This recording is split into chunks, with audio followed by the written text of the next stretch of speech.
Good morning everyone, my name is Michelle, I hope you're doing well.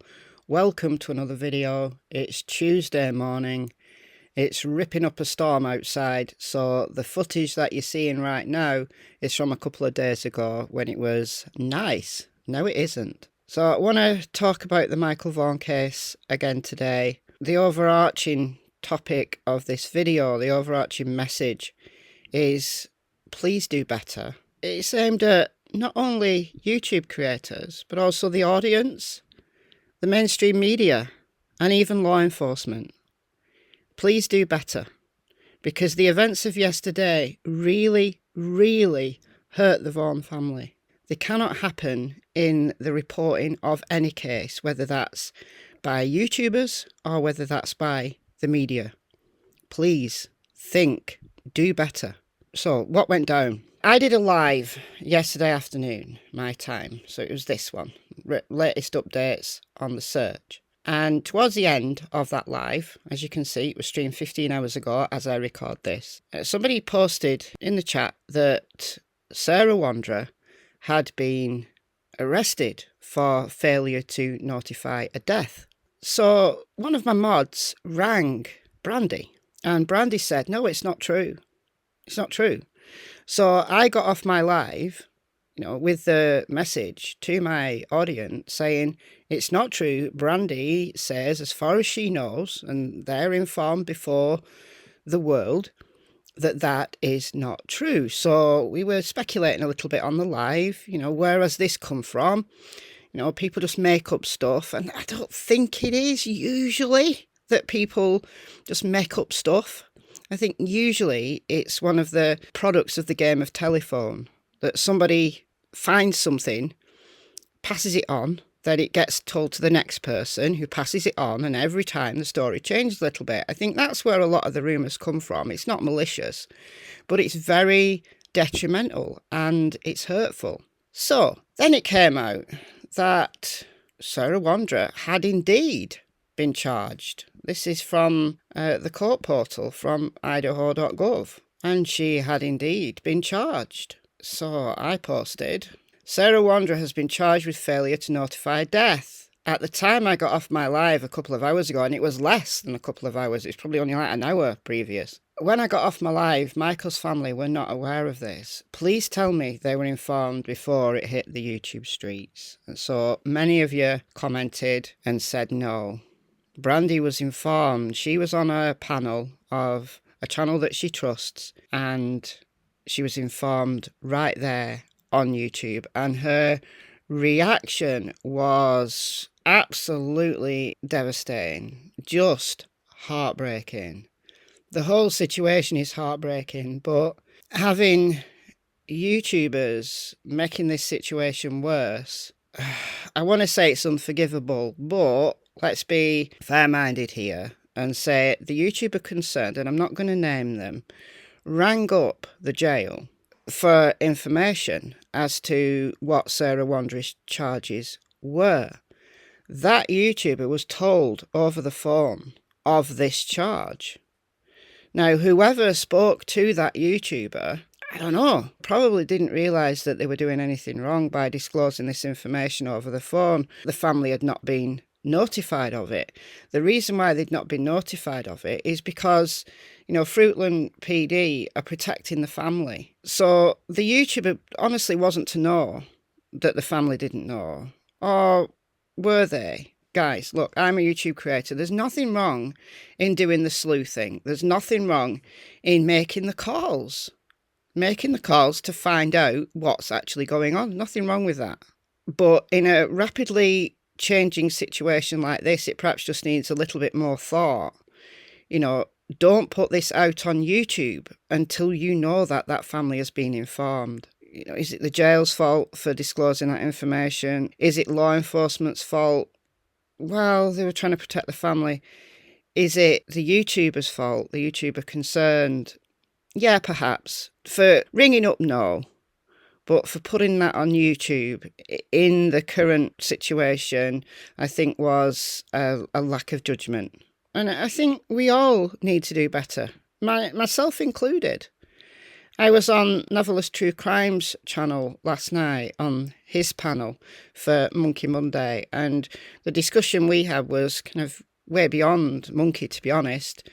We were talking about YouTube in general. In Michael's case, there has been a small but vocal number of people who have consistently blamed the family, who've consistently implied that the family in some way are involved. What that's done to the family, who are clearly innocent, who are not suspects in law enforcement's eyes, has no other motive, no other rationale behind it other than to cause harm to the family. And some of those people are on YouTube. I honestly don't know if they've apologised, because the YouTube algorithm has actually done its job, and I don't watch those channels, so I don't get reminders or suggestions from those channels because I don't watch them. You know, you, the audience, if you're not a channel creator, you just watch YouTube content, perhaps just be a little bit more mindful of what you're watching, because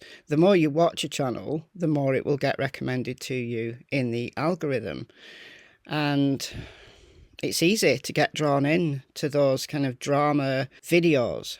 Honestly, would you rather give your time and your view to somebody who isn't reporting factually, who's being detrimental to the case, either in terms of the investigation or hurting innocent people within that case? Would you rather give your time to that person, or would you rather give it to somebody who's reporting factually? There's nothing wrong with discussing the case and discussing the people within the case. We just have to be more mindful that sometimes there's collateral damage. And on Navi's channel last night, somebody made a great point in the chat that, you know, in Michael's case, those YouTubers and people on Twitter who've been putting out this misinformation, it's the only time I've ever called somebody out on YouTube while I've been doing true crime content. And this was a couple of months ago, and I did a live on the timeline and the problems with the timeline that have been put out by certain people, both on YouTube and on Twitter. And it's the only time I've ever called somebody out. And now is not the time to do that in this case. Now is not the time. I think some people do need calling out, and I think there are certain creators on YouTube who need to apologise, to the family, who need to be very humble, not double down, if indeed that's what they're doing, but, you know, apologise openly, make a video apologising to the family, because they were clearly innocent. They've never been suspects in this case. Anyway, this comment on Navi's channel, you know, it was in reference to how hurt Michael's siblings have been, because these people, call them weasels, these people who have been putting out this misinformed timeline aren't just hurting Brandy and Tyler, they're intended recipients of this misinformation, but also Michael's older brother and sister who've got to go to school, who are being told this stuff, who are being bullied by people who are watching this stuff on YouTube. And this comment was, that's the same for Candice Blythe's boys. That's the same for Summer's brothers. And it absolutely is. It absolutely is. Now, Summer's case, Michael's case, very different. Because the timeline in Michael's case is so tight, there's absolutely no way anybody from the family side could have been involved. No way. Whereas in Summer's case, there's hours that are unaccounted for. Very different situation, with much less answers in Summer's case. You know, very early on in the case, in Michael's case, I deduced it had to be an abduction. It had to be. No other option. Whereas in Summer's case, 17 months today, in fact, we still don't know what theory is even the most likely theory. We still don't know after 17 months. But still, there's collateral damage. The siblings of that child, the siblings of Michael, the siblings of Summer have suffered. And I'm sure that nobody really has ever intended them to suffer. But just be mindful, just do better. And I'm also going to say the same about mainstream media, because something else went down yesterday that was very problematic. So here I am using my son's VPN login, so I'm able to access, excuse me, my voice is going really badly. I'm able to access American sites that were blocked for me previously in Europe. So I want to play you this from yesterday from a reporter called Karen Lear, who was outside of 1102 Red Wing Street, which is being excavated for Michael's remains. So this was from yesterday morning. Hi everyone, Karen Lear here with an update from the scene in Fruitland. We are just down the street from where investigators continue day 3 of search efforts in excavating a backyard of this home in connection to the case of missing Michael Vaughan. He went missing last summer, and we just got new information from Fruitland PD Chief J.D. Huff, who says one of the people who lives in this home is the person who gave the credible tip to officers that led them to search this home. And we now know an arrest has been made and a charge has been filed for Sarah Wondra, who lives in this home, and she has been charged with failure to notify of a death. She will be arraigned at 1:30 at the Fayette County Courthouse. We will be there, and we also learned that the officers on scene are going to continue efforts out here on scene. They are not done, and they have not wanted to share information or confirmation of whether or not they found anything on site, including remains. They're digging up the top 3 to 4 feet of this backyard and taking all of that material off site to be examined further. Officers also believe that Sarah Wondra is not the only person with information related to this death, and there may be more charges coming. So we will update you as soon as we learn any new information, and we will be in court at 1:30. So the arraignment happened, reporters were in court, and these updates were from Alexandra Duggan from KTVB News. State says that on or about November the 12th, which has caused some confusion because people have assumed that Michael died on November the 12th, like just a few days ago. It's like, no, that's when she was arrested, so they just use that date because they don't know what date Michael actually died. Sarah Wondra failed to notify Ellie of the death of Michael Vaughan with intent to prevent the discovery of the manner of death. Wondra says, I understand what they've said, it's not correct. State says Wondra is already on pre-trial release for firearms charges, and we deduce that from the court documents yesterday on my live. This shows she is a danger to the community. There are serious implications in her being aware of his whereabouts. State asks for a $1 million bond. Defence asks for electronic monitoring with a lower bond. Judge sets the bond at $500,000. 10 a.m. November 21st is the next hearing. After that, 9 a.m. on November 22nd. State says the case is so high profile, there are privacy and jury concerns should the details of the probable cause affidavit be released. We worry about the impact it would have on the investigation.